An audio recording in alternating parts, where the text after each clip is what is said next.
The beloved plank is an exercise that some of us love while other of us hate them.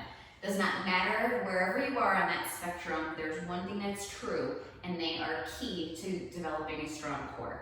And I'm not saying this is a core that's going to give you your six-pack. I'm saying this is a core that's going to help you create better functional activity on a day-to-day basis. It's going to give you strength in your other exercises, as it is a core fundamental movement that we need in a day-to-day life.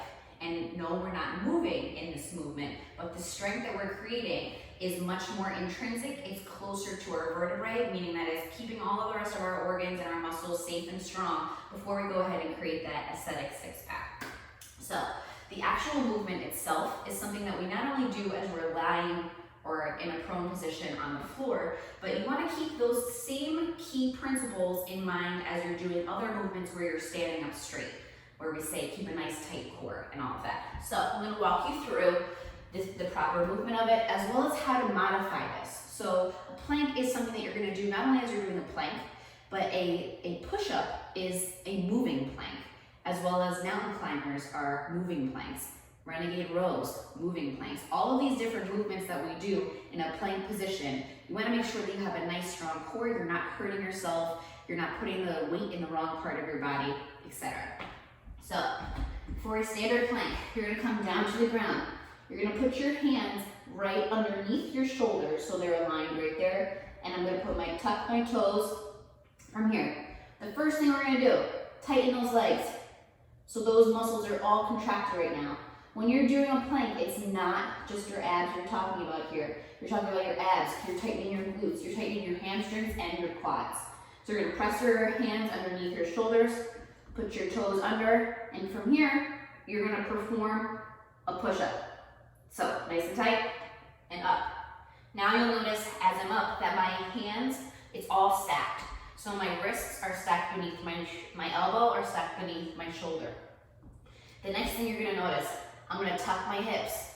So I don't want to have an arch back here. You'll notice, try it out. But the second you do that, you feel nothing in your abs anymore. You're only starting to arch your back.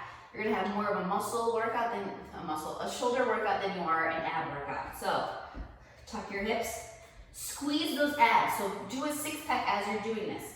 And you'll notice that my shoulders are pretty straight, but they are slightly rounded as they're pushing myself up. Another thing to do here is to really grip the ground with your fingers. So if you start to grip it's your first point of contact with the ground, right?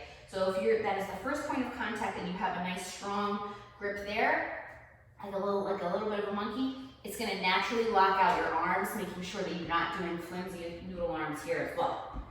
And that's about it. So then you're going to be a moving plank if you're doing a push-up. You're going to slowly come down and slowly come back up. If you're going to do a mountain climber, again, you're in a plank. You're moving those legs in towards you, keeping a nice straight core, not putting that butt up in the air, and so on. So sometimes this may be too difficult. Maybe you're not ready to do a full plank yet. Maybe there's the pressure on your wrist. You also might want to work on some wrist mobility where we can work, I'll share some other videos on that as well. This can still be effective doing it on your knees. So you're going to still start in that same position to make sure you have the correct form, having your legs out behind you, your hands are underneath your shoulders. You're going to cross your legs here, and instead of pushing up with your feet, you're going to push up with your knees and your hands. So tuck everything, tighten that core, create a six-pack, you're showing off, and from here, tightening those legs, push yourself up into a nice straight plank. Notice again that my arms, I'm off a little bit. Notice again that my arms are right underneath, my hands are right underneath my shoulders, and my core is nice and tight. You can hold here, and then slowly go down into a regular plank. You can also do this as a forearm plank. Doing this as a forearm plank, you're gonna pull some of that weight away from your shoulders and target those abs a little bit more. The one other thing you want to be doing as you're doing a plank is not looking down. You're not looking down underneath your stomach. You're looking a couple of inches right in front of you, making sure you have a nice neutral spine. So maybe that's too difficult. Maybe it's not comfortable. You don't feel like you're getting the right part of your exercise, your muscles work. So instead, we can do this on an elevated surface. Very, very highly recommend doing all modifications of planks, push-ups, mountain climbers, renegade rows, anything that you have to come down to the ground into a plank, even a sprawl. You want to do that on an elevated surface.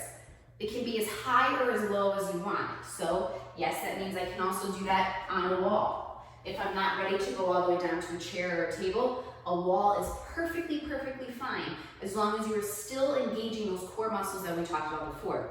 Tightening those abs, tucking those hips, squeezing those hamstrings and quads. So if I was to do this on an elevated surface, say the height of a chair, I'm gonna do the same thing. I'm gonna have my wrists stacked beneath my shoulders, put my feet out behind me, and engage. You're still very effective in this. I'm still feeling this burning in my abs right now. And again, I'm looking just a couple of inches in front of my hands. So if I was to do this with mountain climbers, pull it in. If I was to do it with push-ups, pull it in. And even things, if you're not ready to do a full burpee, or as I said, a sprawl, come back into your plank from here.